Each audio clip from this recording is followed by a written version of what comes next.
You're listening to the Colts Blue Zone Podcast with Mike Chappell and Dave Griffiths. Inside the Fox 59 CBS 4 podcast studio, welcome to the Colts Blue Zone Podcast. Alongside Mike Chappell and Matt Adams, I'm Dave Griffiths. We appreciate you tuning in for this edition as the Colts have wrapped up, Mike, minicamp. A day early, in fact. It's amazing how fast things go. I mean, how many of our podcasts were focused on free agency, the draft, Richardson, and him being in here, and here we are. We're entering the only dark period on the NFL calendar. This is it, the next like 5 or 6 weeks. The only news we're going to get locally, but they've got 3 unsigned draft picks, which is just there's fodder, whatever. It's a matter of time. And we're going to get the Isaiah Rodgers decision. Other than that, it's nothing. You better hope it's nothing. The only time you get news in the this time of the season, it's not good stuff. We were talking the other day at headquarters. It was the David Perry situation at this time. I don't know how many years ago that was, but stole a golf cart and allegedly and was. There was video of him being drunk, and it was not good. It was not good. Yeah, see, he had started like 15 or 16 games. His 32. Rookie year. He started his first 32 games, and then they just cut him. Yep, there he goes. He was like, okay, we're not dealing with this. So it's bad news that comes out this time of year. So you hope to stay off the 2017 for a quick Google on there that. There you go. 6 years ago. Gosh, time flies. It does. He was cut before that incident. Was he cut before? I thought so. It's like, they wanted better because I thought he was cut after that. Maybe incident, he was. but I don't. But what it shows you, I mean, you may be right. What it shows is if you do something and you're not like a top 15 player, they're going to catch you. That was right around the start of Chris Ballard, I think, too, wasn't it? I think 2017. So Ballard comes in, he's like, we're not dealing with this. You just can't. If you're a knucklehead, you better be a good player. Yeah. Because team's tolerance, it's the old Jimmy Johnson thing where there are different rules for different players. There just are. If you don't like it, that's too bad. Is it fair? No, but that's what it is. That's the NFL. So don't screw up. Go home, do your work, get your work in. And just relax and enjoy the kids. Yes, no doubt. So the team ended minicamp, like I said, a day early as a pair of offensive and defensive linemen successfully fielded some punts out there that we got to watch. That was sometimes those things can be high comedy. It wasn't. They were right to him. They caught him. It was perfect. Like right. The offensive tackle was like he didn't move. I do this all the time. Right? Those guys look good. They did. They look fantastic. They weren't going to practice today anyway. No, they were not. So I kind of laugh where they had to catch these. No, he was going to give them the time off. But it's always cool to see them do this. And they've done this at camp before where they put the defensive lineman out there and it's sort of a competition. Mm-hmm. I think at camp what they do is if whichever group wins the competition, the other group has to run sprints. So there's motivation. But it's we'll get into it, but this mini camp, this offseason was really more about installing the offense, but starting to build the chemistry in bonding. They went bowling one time. So, the nut cutting time will be in training camp at the end of July, and that's when this team will start to come together. Well, you better be careful running sprints because you all know what happens when people start running sprints at Colts practices and camps. And I'm sorry to open up a fresh wound, you gentlemen. But hopefully Rigoberto Sanchez will be back in full swing, literally. When training camp said comes he's back up, kicking, so that's a good thing. What he says. Yeah, so we should see him kick a few times probably during training camp, I would imagine. The team will gather at Grand Park Sports Campus in Westfield in late July. Schedule will be out soon-ish. That's another thing that we'll get over the coming weeks as well. Another bit of news from the Colts to see the exact days that they're out there, the exact themes for each day and all that. The exact days when other teams, the Lions, I think. No, is it the Lions? There's the Bears. Wait, who is it? Is it the Bears? Yeah, the Bears that are going to be here. Sorry, NFC North team is mixing in my head. The Bears will be here. So be ready to put some Sharpies on your calendar for that. Well, and the owners he's tweeted out a few. There's going to be, 3 evening practices, I think? I think that the scrimmages with the Bears are evenings. I think there's 3 or 4 evening, which is really cool because it gives the people that have day jobs a chance to get out and watch. They're going to have great, I think, attendance. during minicamp because this is a chance and it's a new team and there's hope and there's a buzz. So, looking forward to it. And it's they're going to go to camp that last week is the Monday's July 24th, I think, and I'm guessing they're going to go to camp Thursday or Friday, but like you said, we'll get that at the end of the month. August 12th is the first preseason game. That is in Buffalo against the Bills. Regular season opener for the Colts will be September 10th at home against the reigning champions of the AFC South, in fact. Prohibitive favorite. That's right, the Jacksonville Jaguars. Fortunately, you get them at home week one. It gives you a chance to actually win the game if you're the Colts, based on recent history at least, is what I'm referring to. Recent long history. Exactly. Quite a few, a decade, basically, of history. What is it, 8? I don't know. I've probably been to all of them. Like we've said many times on this podcast, it is my curse that follows them. I think our own former CBS 4 Fox 59 sports anchor Tricia Whitaker was at 1 or 2 of them, to be fair. But now she lives in Florida, so she went down there and hopped on with the Tampa Bay Rays. So Florida was so nice to her, even though it wasn't nice to the Colts, that she made it a permanent home out there. Nevertheless, so let me be an old curmudgeon for a second. As we are about to get into the news, and we'll have really 2 weeks of news to talk about since we really focused solely on Isaiah Rodgers last week. But Chap, like I've said this before on this podcast, everyone who's listened knows that I think the Carson Wentz era started to go a little south in his very first summer when the Colts decided to cut way back on what they were doing off-season wise. Well, this is obviously cutting one day of minicamp is much less than cutting virtually the entire offseason. But this entire offseason, Shane Steichen, Jim Irsay, every offensive coach we've talked to have stressed how important reps You're are. going to go there, aren't you? For Anthony Richardson. Yes, I'm going to go there. Every rep is important. He needs reps. He needs to get out there. He needs to be practicing. Well, you just canceled a day of practice. Why? Because you wanted to. Not for any specific reason. But right now, you've already taken off a day. Is this going to be a big deal? I don't think so. But it seems counterintuitive to me to cancel a day of practice when you have no reason to do so, and you have a rookie quarterback who's trying to get on the same page as these guys that he's throwing the ball to. I think in November, no one's going to remember or care. And if you're going well... I always remember, Chad. I know. So if they're going well, I'm going to say, see, it didn't mean squat. And if they're struggling, you're going to say, see? Exactly. So, you're right. I don't think it matters. Some teams cut like a week. They did. All of minicamp, and there's reasons for it, I guess. I don't know what the reason is. I mean, the Jets cut an entire week with their new quarterback. We're not Rodgers. talking workload management like the NBA. So I don't know. I don't think it matters, but you're right. You're harping. Everyone's harping reps, and you probably just cut 20 reps. 25 reps from your rookie quarterback. Does it matter? I don't know. I do agree with you that like every rep matters.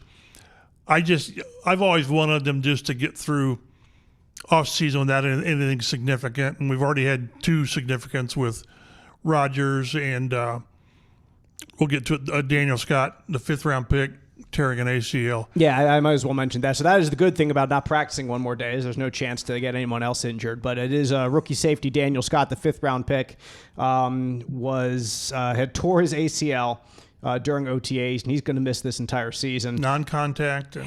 Awful. He was a special team standout at Cal, so we thought that maybe he was going to have a special teams role here. You figure with the guys that they have right now with Blackman and Thomas penciled in as your 2 starters, plus hoping to see Nick Cross take that next step. That's still a thin group. It is still. Number-wise. Exactly. I'm saying you're hoping to see Nick Cross take the next step. So, your first backup right now is very inexperienced. I mean, he had a good preseason last year, but what does that mean right now? It means absolutely nothing going into this year. Yeah, I was just like, oh boy, it hit the secondary, and then it's sort of a double whammy there because they were expecting this guy highly because he was a really, really good special teams player at Cal, so they're really expecting him to have that role and get on here. So now you're thin not only at secondary, but now you're thin at special teams as well. I'll tell you this: there's a name to watch during training camp for the final 53-man roster. It's Trevor Denbo because he made the 53-man roster last year. Maybe people may not remember out of training camp, but then summarily got hurt and was basically out for the entire season, if not out for the entire season. I forget. I know he was out for a long time at least. So another, like a safety who's expected to be a special teams guy, contributor. So I wouldn't be surprised if he's fully back from his injury, ready to go. He made a slick one-handed interception the other day, too, at training camp in their final day off of Sam Ehlinger, who probably had the best day out of any of the three quarterbacks. By default. Yes. Well, yes, exactly. The other two just he had a good practice. He had a couple of good practices. He had a perfect deep ball to Mike Strawn, who summarily dropped the ball. Oh, jeez. You talk about a guy that needs to have good practices and days. I just didn't see Strawn do what needs to be done during an urgent period. Yeah, I'm right on board with you. Like I think the window is this far away from being closed. It's about an inch. Yes, exactly. I was going to say, this is great radio or great podcast. People can really see what I was going to say. My fingers are very, very close to each other, as you might imagine. So. And this is when the top receivers, Pittman and Pierce didn't practice. So golden opportunity. When you talk about reps and reps, some guys it does mean more to. And every chance Strawn gets, I hate to say he's got to cash on every one of them. I mean, you're going to have. You got to cash on something. Like cash. Right. That's all I'm asking for from him right now is cash in on something.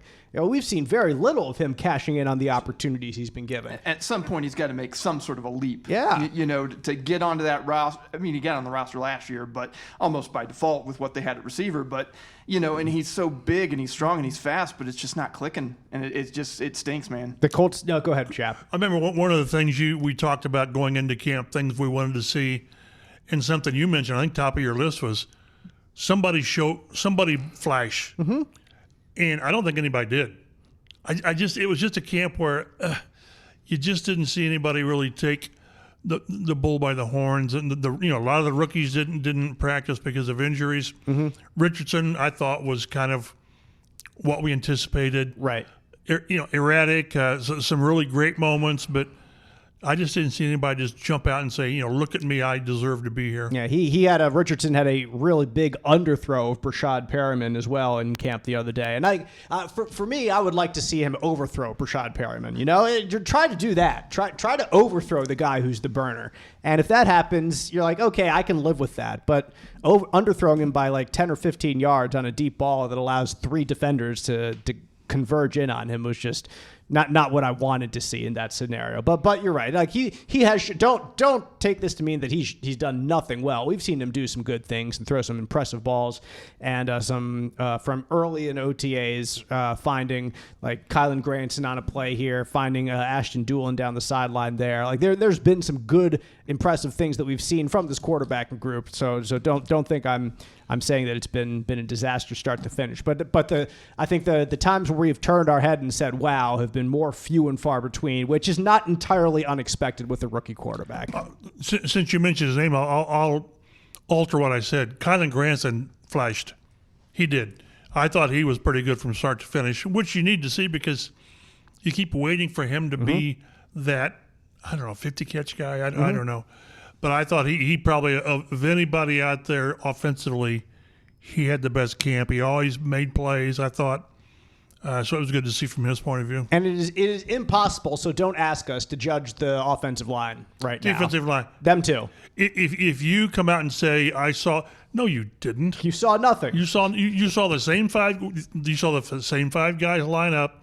You saw Blake Freeland work at right tackle when Braden Smith was out for a day or two. You saw nothing as far as what to expect from these guys other than those five guys are going to be your starters. And it's something that I asked Shane Steichen near the beginning of OTAs, like, these guys aren't in pads. Like, obviously you can get better work done with receivers and quarterbacks and all that, but at the end of the day, as we saw last year, like it doesn't matter if the receiver and quarterback are on the same page if the offensive line isn't on the same page with one another. That's what they kept coming back to. Talking to Ryan Kelly, just saying that four guys are doing well and then one guy screws up. Like, we're not communicating well with each other and it's not the same guy every time. So that unit needs to be on the same page for anything that has happened, Matt, over the past couple weeks to matter at all. I was just going to ask you guys about Granson. Like, what did you get? Because, that is a crowded tight end group. And my thought was when they drafted another guy that he was going to be the odd man out. So, I mean, what's impressed you guys about him? run and catch, which is what he does. He's not going to be a blocker for you, but I thought he did a real good job of running underneath routes and turning up field, and for the most part catching them all. He had one or two that got away from him, but I just thought, again, but keep in mind, he and Mo Ali were the ones out there all the time. The rookie Mallory was he got hurt in rookie minicamp, right? And then Jelani Woods and Drew Ogletree didn't practice, so he had chances. but at least he cashed in most of it. Exactly. And one thing, and I mentioned it early on, and it's a crowded tight end room, but a couple of the guys haven't done much for a while. Pharaoh Brown and is it Caden Smith? Yeah, Pharaoh's more of a blocker, and I think Right. Caden Smith was an undrafted free agent last year or something, or maybe he was drafted late. So we'll see where this goes, but they're going to probably keep 4, and it's going to be good competition. But, boy, they need to get Jelani Woods out there. I'm trying to think what he had. What was it, a hamstring or what? And then Ogletree's coming back from the ACL in training camp. So those are going to be their 2 guys. Yeah. I really believe that. Mo's going to be Mo. Unfortunately, I think we've seen Mo's ceiling, I think, and he's going to need to primarily be more of a blocker, I think, because I don't know that the other guys are really suited for it. So it's still going to be interesting to see how that group kind of develops. I think Pharaoh Brown is kind of more of a blocker himself too after his 5 or 6 years in the league. Like I think you can we do say, and rightly so, that it's a crowded tight end room, but you can almost predict what 4 it's going to be. It's going to be Mo. I think Kylan Granson's going to be there for sure because he's the more experienced in the group, and Will Mallory didn't do much to impress anybody in the offseason. So it's going to be Mo, it's going to be Kylan, it's going to be Jelani for sure. And then that last one's going to be between, I think, Alec Ogletree and Pharaoh Brown. Did the Colts decide they need Pharaoh Brown in there as another blocking tight end, or is Alec Ogletree impacting the team enough? Drew Ogletree. I'm sorry, Drew. I keep saying Alec Pierce. Yeah, no, I'm sorry. I get him mixed up too. It's Andrew, and that's why I keep remembering him. I know his name is Andrew, but thank you, Matt. And again, it's an ACL he's coming back from. Well, And he's a guy you could put on practice squad. I don't think anybody would really snag him. Does he start camp on PUP because he's not ready yet? That's quite possible, too. Perhaps. Yeah. And we need to always remember that, the practice squad, that's 16 guys, and this team maximizes the use. Now, you put a guy on the practice squad, he's there for anyone to sign. At any time. So, you do that at your own risk. Mallory on practice squad. He's a 4th-round pick. I know that's wasn't he, or was it 5th round? Was it 4th or 5th? They had like 12 5th-round picks, so I can't keep track. I thought he was 4th. I thought he was a 5. Okay, 4th or 5th. Anyway, but they like him. But they like him. So maybe again with the ACL on Drew Ogletree, maybe he starts on PUP. Maybe he starts the season on PUP. I don't know. But it's really a good problem. It's a good situation to have, where you're going to have quality players to decide who's on the practice squad. He was a 5th. I thought he was, but he needed snaps in OTAs, and he had a boot on his right foot. So that's 4 weeks. Yeah, that's 4 weeks of that foot injury. So we'll see how it pans out. I just tried to Google that, and I Googled Drew Mallory. See, now I'm confusing everybody. So you're welcome. Who is Drew Mallory? Is that another one of Bill Mallory's kids, grandkids? He could be. It said he was some marketing guy. Okay, it was the first thing that came up. No. Then we don't care about him. The Colts have signed safety Michael Tutsi out of North Dakota State, undrafted free agent. He was here on a tryout basis over the past couple weeks during the offseason, but with Daniel Scott going on injured reserve, it frees up one more space for a safety. The Colts add Tutsi out of the alma mater of you know who, my favorite guy in the whole world. Also Warren Central. Also Warren Central. He and Juju Brents were teammates. That's right. And I saw David Bell, former wide receiver from Warren Central, tweeting about that. So I was wondering how David Bell knew him. I did not know that. Good job, Mike Chappell. Expert on all things football here in Central Indiana. Warren Central related. That's right. Go Warriors. He started all 15 games last year, by the way, for the Bison. The Colts side wide receiver Brashad Perriman, who I mentioned already earlier, that happened at the earlier last week, which we would have discussed him last week if not for the escapades and tribulations going on in the cornerback room. But Perriman is a decently sized receiver at 6'2", 215 pounds. That's not too shabby. It's more of an outside threat than an inside slot guy. Been noted as a speed guy throughout his career. Has had some decent seasons as a former first-round pick, but nothing that ever really wowed you. One of his best seasons, he had 5 or 6 touchdowns. And last year, he only had 9 catches for 110 yards. So this will be the 5th, I believe, team he's played for in his 8-year NFL career. One of those guys that was drafted in the first round, Chap, because of an exceptional talent, his speed, hoping that everything would fall into place, and nothing fell into place for him. But nevertheless, is still an NFL wide receiver because he has legit NFL speed. Hoping to add that to this receiving room, I guess, is Chris Ballard. We've had one of these guys here.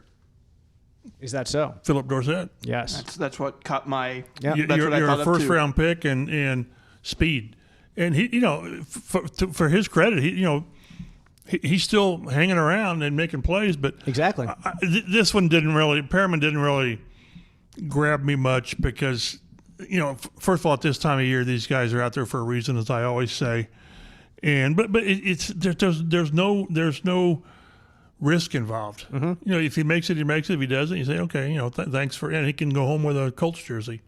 But we need to see how the receiver room pans out. And Michael Pittman, I don't think he was on the field at all. He missed a couple of practices because his wife was giving birth, and then he had that hip injury that Shane Steichen said, well, it's not crazy. So he described it to me yesterday. Pittman did, not Ballard or Steichen. I asked him about it because we got the chance to speak to him briefly, and he said, first of all, he's getting no sleep with kids at home. Congratulations, know the feeling. Hopefully a thing of my past right now. But anyway, Pittman said that this is something he dealt with all last year. That was his quote, that he dealt with this all last year. Like JT with his ankle. Pretty much.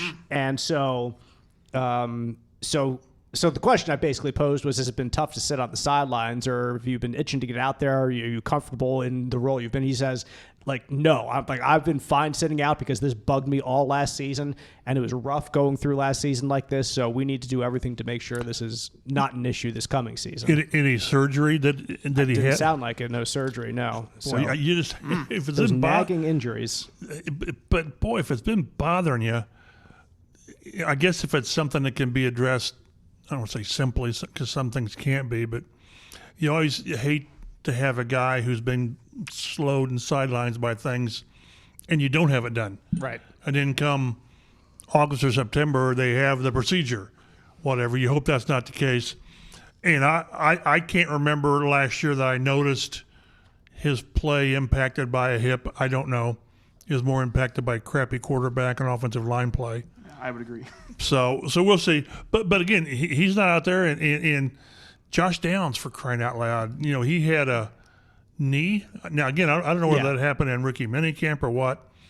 And you don't know the severity because during this time of the offseason, if you've got anything that doesn't feel right, you don't practice. You just don't. So, we won't know any of this until training camp and who's ready, who's pup. And we'll get to maybe later on. I haven't had a chance to go through Matt's outline, but the day they report, what's up with Shaq? If Shaq's on pup, I'm sorry. If he needs motivation, if Shaq's on pup, he's going to get a lot of motivation. Houston, we have a problem and talking. So, but we'll see. It's why I try not to get too bent out of shape now. Although the Daniel Scott thing is really awful for him and to the team as a lesser extent, but let's get to training camp and see who's ready to go and who's not, and the people who are not might be a Tyquan Lewis, it might be, Ogletree, I don't know, but boy, if Shaq's not ready to go, he's going to be about 9 months removed from surgery, and that's a concern. The Colts did sign a pass rusher in Jannard Avery. That was on June 1st, has 8.5 sacks over 5 seasons in the league. His rookie year, he had 4.5 sacks alone. The Colts signed the Cowboys signed former Colts defensive end Ben Banigou. Congratulations to the Cowboys. Good luck with that. He just needs a change of scenery. If he needs a change of scenery, then boy, I hope that's a big change of scenery because there are few people like fewer draft picks that I can think of in my decade here covering the team. You've had a couple decades, Chap, but a guy who played out his entire rookie contract that contributed so little to the product on the field, whether it's special teams or actually playing in starting offense or starting defense. He might have had as many healthy scratches as he had tackles during his time with the Colts. Strange. They kept waiting because of the athleticism, and then when they changed coordinators last year, they thought, well, maybe this would work, and it didn't. At some point, generally, long before the end of your rookie contract, they say, okay, we whiffed on this one. Mm-hmm. You just cut bait and go at that point. But they didn't, and I agree with you. It's one of the rare. A lot of guys play out their rookie contracts and aren't re-signed because they would be too much to re-sign or whatever. But rarely does a guy play out his contract and you said, really, he was here for 4 years. Mm-hmm. So we'll see if maybe a change of scenery is in order and goes back to his home state of Dallas. Can't hurt him. No, exactly. There's nothing that can hurt his career right now. Rodrigo Blankenship signs with the Tampa Bay Bucks. Signed as an undrafted free agent by the Colts, of course, back in 2020. Hot Rod had a record-setting rookie campaign, in fact, in Indianapolis. And then a hip injury took him out in 2021. And 2022 started with a kick that very much should have given the Colts a victory in Houston in week 1 of the season. 43, 44-yarder, nothing. No, nothing super crazy. Yeah, mid to low 40s, and he whiffed on it. And that week, see ya. That was the last chance from for Hot Rod here in Indy. Respect to our former producer Joe Hopkins, who was his boy, Hot Rod. So we'll pour one out for Joe as we celebrate maybe tonight the opportunity for another Hot Rod resurgence down there in Tampa, and quite coincidentally, you guys, Matt Adams already laughing. I didn't about notice this. that until it was brought up to my attention. He is competing with Chase McLaughlin for the starting job down there in Tampa, just like he was last year here, right here in Indy. And to be fair, Hot Rod did win that competition because he got the start week 1. So he's beaten him once, technically, only to be supplanted after 1 week of the regular season. So in seriousness, like Hot Rod, like I like the guy. He was direct with us. He was I enjoyed talking to him. He was never a pain to deal with. He was quirky. He was very quirky, and that's fine. Some people are. Like, you don't get, especially among kickers, you don't always get the typical cut from the cloth jock. And Pat McAfee, of course, is far from the cut from the cloth. We've had some unique kickers here in the past. Adam Vinatieri, the fact that not out of the what's the word? Not off the rails unique, but just unique in the fact that in who he was and what he meant to this game. And Vinatieri covering him was unique in that way. But anyway, best of luck to Hot Rod. All that to say that. See, this is why there was so much, not criticism, but eyebrows raised when they signed Matt Gay to the second highest, valued contract for a kicker. Mm-hmm. Well, if he's that guy, and they believe he is, he's had 2 or 3 really good years. That's something you don't worry about. It's like with Vinny. He was here for 14 years after 10 years in New England. Right. And until 2019, Vinny was darn good. Yep. You didn't worry about that position. And yeah, he's a kicker. Yeah, I understand. But to have a kicker that you can rely on, Justin Tucker in Baltimore, they don't worry about it. And to not have to worry week to week about, like with Hot Rod, it was, boy, how close do we need to get? If it's at the 50-yard, if you're looking for a 50-yard field goal, you're not really comfortable with it. Well, that's what you want. You want a kicker that's going to be a 90% guy inside the 40, but it can knock down 50-yarders too, and Matt Gay can. And in some aspects, like Hot Rod was a good pair for Frank Reich because he liked to go for it in those situations anyway, where you're like in plus territory and it's 4th and 3 or 4th and 4 from the 36-yard line. So he was more aggressive in that light naturally, not just because he had a kicker who was shaky at 50+, but I'm sure that also made the decision a little easier at times to go for it in those situations too. You talk about Adam Vinatieri having a 14-year career here in Indianapolis. Jonathan Taylor would love that. He would love to be here for 14 years, although 14 years, I was going to say, Chap's already saying no. For a running back, 14 years would be super impressive now. He'd be Frank Gore. Exactly. Hey, we would love to have I'd take that, albatross like Frank Gore back here again. Taylor wants to retire as a Colt. He said it before. He said it again this week. But the question is, what's the cost to keep him? What are the Colts willing to pay? And Matt, we've been keeping our eyes on some other running backs out there right now in free agency, and things are not falling in line as running backs would like right now throughout this offseason. No, salaries going down. Guys that signed big contracts are getting moved on from their teams. They're getting cut. Dalvin Cook this week was the one that stuck out in my mind, and then the big contract that Ezekiel Elliott got a couple years ago, he's no longer with the Cowboys either. Well, it's Christian McCaffrey. Mm-hmm. He signed that monster extension with Carolina, and then the next 2 years he played 10 games. Now, his value to them was whatever they got draft pick wise to go to Frisco. But the league it's amazing. This is a cyclical league, and again, maybe 10 years ago, Todd Gurley, they got really, really good extensions, and now good luck. It's really swung. It's a pass-happy league, and the note I looked at and I had to triple check because I didn't believe it, but only three league rushing champions have reached the Super Bowl. Only three. Sean Alexander, Terrell Davis, and Emmitt Smith. That's it. So you need to run the ball. You do. But who was Kansas City's leading rusher last year? Isaiah Pacheco? Yeah, 7th-round pick. Yeah, I was going to say 7th-round pick. I think it was 7th round, yeah. So you need to run the ball, but you don't need the guy unless he's just special. The Colts didn't give Edgerrin James a second contract. Now, it was different back then because I think his rookie contract was a 6-year deal, whatever it was. But first of all, Taylor will not retire a Colt. It ain't going to happen because you just don't let running backs play that long with you. But the question is, like you mentioned, is how do you value him, and how long do you think he can be that guy? Don't you think like 3 more years, 2 more years is what your investment needs to be? Cleveland signed Nick Chubb to a 3-year, 36.6.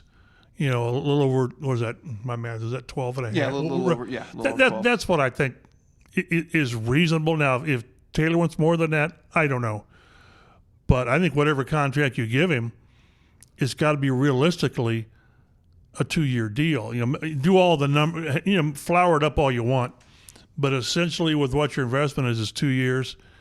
And I think he's worth it. I think he's worth that.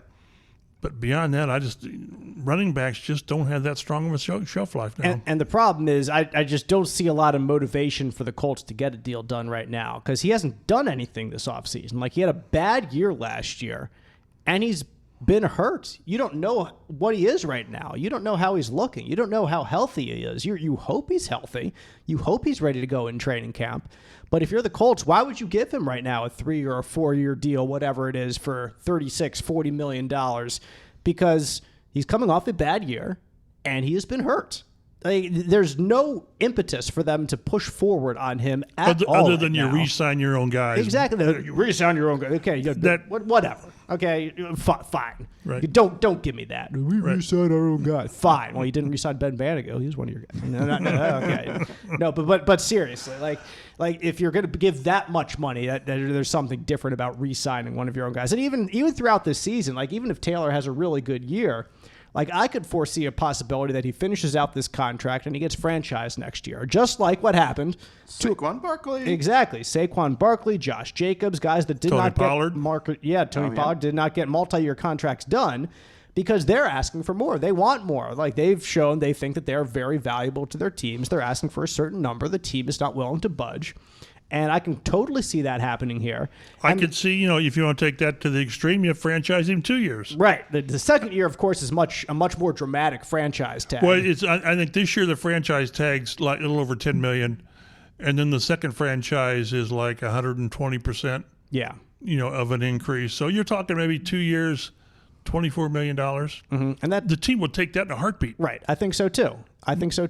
Now, whether you worry about how the player reacts to that, I don't know. You don't want to really irritate your who I think is your best player, but it's such a strange dynamic of he's your best player, but he's a running back, and everything you said, he's got. The bad year, I think, wasn't so much him as the offensive line, because he had games where he played pretty well. So I thought if the offensive line had played better, if there's a passing game, he rushes for 1,200 yards. Just bring back Carson Wentz. He rushed for, 1,800 yards when Wentz was the quarterback? Right. But that's another thing. With the value of running backs, he rushes for 1,800 yards and has 20-some touchdowns, and they don't make the playoffs. Yep. So it's a very delicate dynamics they're looking at. I think they get something done. I do. From everything you hear, boy, all they did was clean out loose particles in his ankle, whatever the heck that means. Well, there must have been a lot of loose particles for him to miss the entire offseason. I know. You're right. So I understand everything you say is valid. I still think they get that done because the owner loves him. Mm-hmm. The owner loves him, and it's his money. Yep. And whether or not, and we really haven't talked much about it even in the offseason, about Pittman, what they do with him. To me, that's more interesting because they're both interesting. One's because of the position of the player, and Pittman because of the money involved, and the fact that there's certainly debate on whether he's actually a number one receiver. Mm-hmm. And for me, those two scenarios are slightly different, but I come to the same conclusion, in the fact that I would not be surprised if no deal gets done this offseason. Like, I could absolutely see a deal getting done, but no deal would not surprise me. For Taylor, it's what I already explained, that I don't think the Colts have a real reason to re-sign him right now. For Pittman, I foresee that he would rather, the ball being in his court, would not want to sign a deal and to bet on himself for 1 year unless he gets with a more capable quarterback. Unless he gets that $22 or $23 million deal. Right. Completely. And I don't know if Chris Ballard is going to be willing to pony up that dough right now. If he is, more power to Pittman. Sign that deal, support your newly growing family, and have a happy next 3 or 4 years here growing with Anthony Richardson under $22 million a year. Right? Right. But if you're not going to get that, I think I saw Pro Football Focus had it. Was it a $23 million a year deal? That'd be nice. Is what they project. But they also projected Taylor at 15. Like four for 60. Is that math again? Is that right? So that's what it's really delicate because these are your two top skill positions taken within 7 picks of each other. Mm-hmm. And you've got right the young quarterback. Jalen Hurts right there, right after them. I know. But you've got the young quarterback and the idea of, well, we got Zach Moss. You need elite talent around him. Mm-hmm. And it's just awkward because, again, one's a running back and Pittman is, I like him, but he's not a one. Yeah, and you could get away with right now doing a 3-year deal with some of these guys. If you stretch it out to like 4 or 5 year deals, receiver, you might do that. Right, you might. But at that point, you're getting into the time where you're going to have to pay. You want to pay quiddy pay, because he's going to be a defensive end coming on the market, and you think 3 years from now, after getting his 5th-year option picked up, which is what you want. I'm saying what the Colts want. They want to see Quiddy develop into a guy where they will pick up a 5th-year option and then sign him to a second contract. So if you get beyond 3 years right now with Pittman and with Taylor, you get into the point where you have to re-sign those guys. Like Bernard Ryman will be the same year because he's got a 4-year deal. If he proves to be your left tackle, exactly, so you're gonna have to pay money. Big deal. Yep. Yeah, $20 million at that point. Who knows? Maybe it'll be $30 million a year in 4 years. Of course, the cap will be through the roof. Much bigger. Yes, completely. But it's still going to take away from. So that's the one thing that would maybe give the Colts a reason to try to sign these guys now is because the more you push it off, the years are still going to be the same in the future, but the money is going to, it's just going to push the years back by a year, and the money's going to grow. But this is when you're supposed to do that. You've got the rookie, you got your quarterback on the rookie contract. Right. So for 4 years, you've got him cheap. Right. The 5th year option, it's going to be a big one. Whatever the franchise is of a quarterback, $40 million. I don't know. At that point, 5 years from now. But that's what they always say. Boy, you get that quarterback on his rookie contract. That's when you build the rest of the team, and you do that by re-signing your own if you feel they're worth it. Which is that's the tough ask on that is what are they worth? And then you would love to be in the position as the Kansas City Chiefs and saying, well, Tyreek Hill is not a core piece of what we want to do, so he can walk. So you get to the point where these guys that are all pro caliber performers, you say, well. And Pittman's not an all pro caliber player. No, he's not. So that's not yet. And we've talked about this with, I say Pittman more than anybody, is how you evaluate his growth last year when they couldn't push the ball down the field. Mm-hmm. So and he should have played better, but you can only do what you can do in a passing game. So again, this is very interesting. I think they do get one guy done. I just do. I think they get Taylor done because again, I think the owner loves him. Mm-hmm. Remember it was in the 2021 training camp when he said, "Boy, if he's having dreams of a gold jacket, well, he should." Well, he had played 2 years. That sounds like Jim Irsay. Say that's Jim Irsay right there. But he hasn't changed. I think at the owners' meetings he said 100% we want to keep him. So and that's after his down year last year. So I think because of the fact that it'll be a shorter contract, and you're not talking receiver money, I can see them getting Taylor done. Even with all the legitimate concerns you bring, because they're legit. But Pittman's a little different because I don't think they see him as a one. But, boy, if you don't re-sign him and he goes with the market, then you got to replace him because your receivers are going to be Alec Pierce and Josh Downs. Yeah. And you just can't do that. No. So, interesting. Yeah. Wrapping up our show today from minicamp. By the way, you can follow us on Twitter at Colts Blue Zone for news and notes throughout the week. Mike Chappell is at mchappell51. His work is online, fox59.com, cbs4indy.com. Matt Adams is stat-o-matty. I am at DaveG_sports.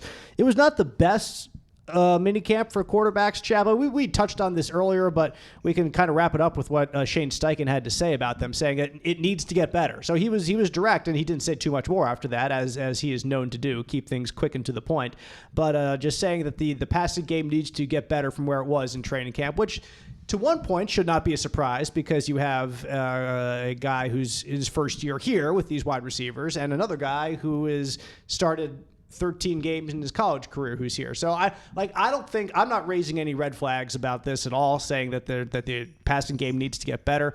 To be honest, if he was coming out and saying, yeah, we're doing great, well, we're way ahead of schedule, I think I would be more concerned. Frank might have said that. He might have, and I would thinking that they're pulling the wool over our eyes in that scenario. So I thought I was more impressed with the quarterbacks, both of them, during the OTA period when we saw them once a week for 3 weeks. I thought they threw the ball pretty well. I just didn't see – we saw a lot of inconsistency, and I'm not going to blame it on Pittman not being out there and Downs not being out there because there's no pass rush. And even on 7-on-7, it was inconsistent. You wanted to see more, but I'm not even like you. I'm not remotely raising the red flag. What I want to see – and again, while we're out there watching, we're always charting who's running with the ones and who's running with the twos. Because that's what we do. Starting in training camp, it matters who's running with the ones and who's running with the twos. It just does. And whether or not they start camp with Minshew with the first group and then by week 2 it's Richardson, I think that's going to tell us a lot. Because they're not going to be doing these – well, we don't want to tip our hand. No, in training camp, you got to, you've only got X number of practices that you're not going to call any of them off. So, thank God. We will know in camp how they view these. Is Richardson getting ready? Is he closer? If Minshew runs with the ones most of the time, then he's the one. He just is. I will go on the record right now as saying if the Colts are bad in November, I will not blame just canceling one minicamp practice as the reason, even though I do place partial blame of the many, many things that went wrong in 2021 on them canceling basically the entire offseason. That's different. You were talking about the degrees of different. Exactly. Scrapping the entire offseason program versus. Well, then the quarterback breaks his foot. Well, yeah, exactly. In his first it practice. just became a cavalcade of comedy, comedic errors. Yes, man. on that. We don't need to go into it too much. No, Matt's just rubbing his face and rubbing his head like, come on, guys. Well, PTSD. And just by the way, he's still a free agent. He is still a free agent. He's out there for you, like I'm saying. Like, bring him back. JT, another 1,800-yard season. Anthony Richardson. Wait, Irsay's still the owner, right? Yes. Okay. So it's not happening? Okay. Not happening.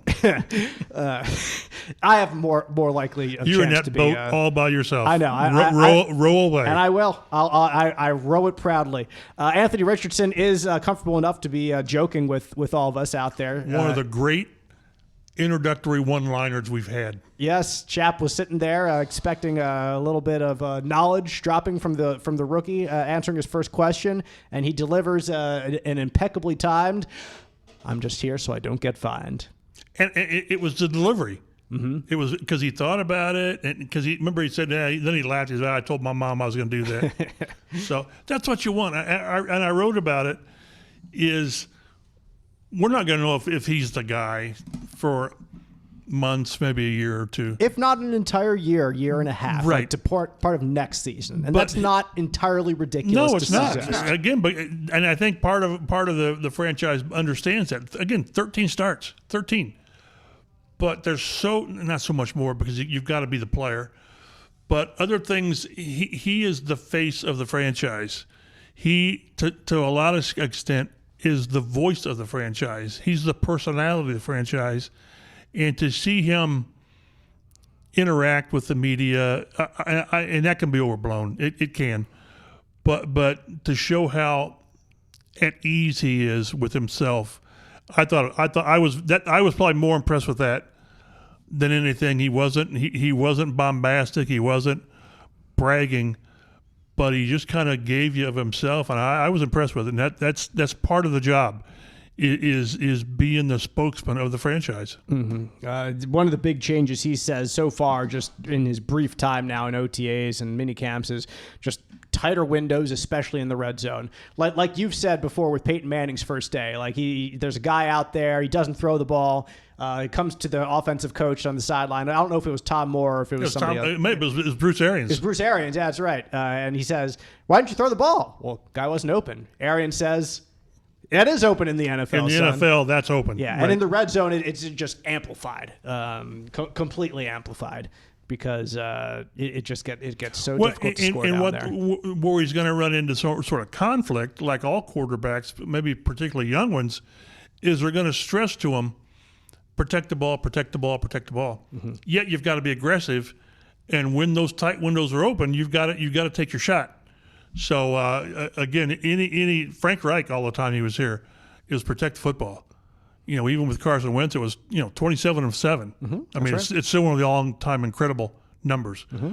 But you can deal with mistakes, but red zone mistakes just are so counterproductive. But take care of the football, but be aggressive, and that's what a young quarterback's got to understand. Yeah, we'll close it out today with a good quote that Matt threw us here from Anthony Richardson in his availability, saying, quote, "It's just a matter of me putting in the work. I'm not just doing it for show. I actually want to learn this information, know this information for the team, because I don't want to get thrown in there and I'm lost, and the team is like, why is this dude out there?" And I love that, because no one is going to know more whether Anthony Richardson deserves to play or not than his teammates. Nobody will know better, not even the coaches, because it's his teammates that are out there with him every time taking those snaps. And if he does not deserve to be out there, that will be the attitude. It is, why is this dude out there? Because you look at guys like DeForest Buckner and Ryan Kelly, they want to win games. Like, they don't just want to develop the quarterback. They're not looking to 2024 and 2025. They're looking to right now. They want to win. And so if the doubt is there at all among his teammates, like, even if they come up to us and they say the right things, you know if the doubt is there, like that'll be their attitude. Well, and we're going to be able to tell, like I said, we're going to be able to tell in training camp, what the pecking order is at all positions, but quarterback, and we'll be able to see with our idiot eyes who's playing well, who's not playing well. Speak for yourself. Well, I know. But so many times you go out there and the coach will say, "Yeah, he had a great day." No, he didn't. No, he didn't. Stop. There were 3,000 people in the stands, so we'll know. And another quote that he gave us is, he understands his position, and he says, "I can't do the bare minimum." The coach won't allow it, the GM won't allow it, the owner, and he won't allow it himself. So he understands all of this. He understands the importance of his position, the obligation that the team has put towards him. He will do everything he has to do to put himself in a position to succeed. And again, we're going to see in training camp, I think we're going to see training camp whether there's weekly progression and whether he's heading in the right direction to start. And you're right. If he's not ready, it's so counterproductive to put a quarterback out there when they're going to say, "Hey, we're trying to win." And again, I would argue the AFC South is winnable. It's winnable. The Jaguars had to win like 4 or 5 in a row at the end of last season to win the AFC South. And what have they shown us over 10 years to say, yeah, they can do it again? I realize it's totally different, but this team is playing 17 games, and you're playing against the AFC South and the NFC South, 2 awful divisions. So if you play well, you've got a chance to be decent. That's a low bar, it's decent. But if you put a quarterback out there and he's just lost, then the rest of the teams are going to say, "You're right, what are you doing?" And again, if I'm a DeForest Buckner, he would never do it. But if you see the team basically building for next year, boy, that tight hamstring of mine is really tight. Mm-hmm. And they won't do that. But like you said, players know. No one knows more than players on who should be playing. So we look forward to seeing exactly who will be playing when the Colts reconvene in Westfield for training camp at the end of July. A couple weeks off for the team between now and then. We'll nail down our exact plans, but we'll still deliver plenty of content over the next weeks here on the Colts Blue Zone podcast and give you maybe some interviews that we've done over the past couple weeks with players, with coaches, hearing from them at minicamp, and then we'll get into some more things as training camp approaches and the season as well, dealing with the roster and what we expect to see here in Westfield leading up to the 2023 season. So for Mike Chappell, Matt Adams, I'm Dave Griffiths. We appreciate you listening, and we will see you later on the Colts Blue Zone podcast.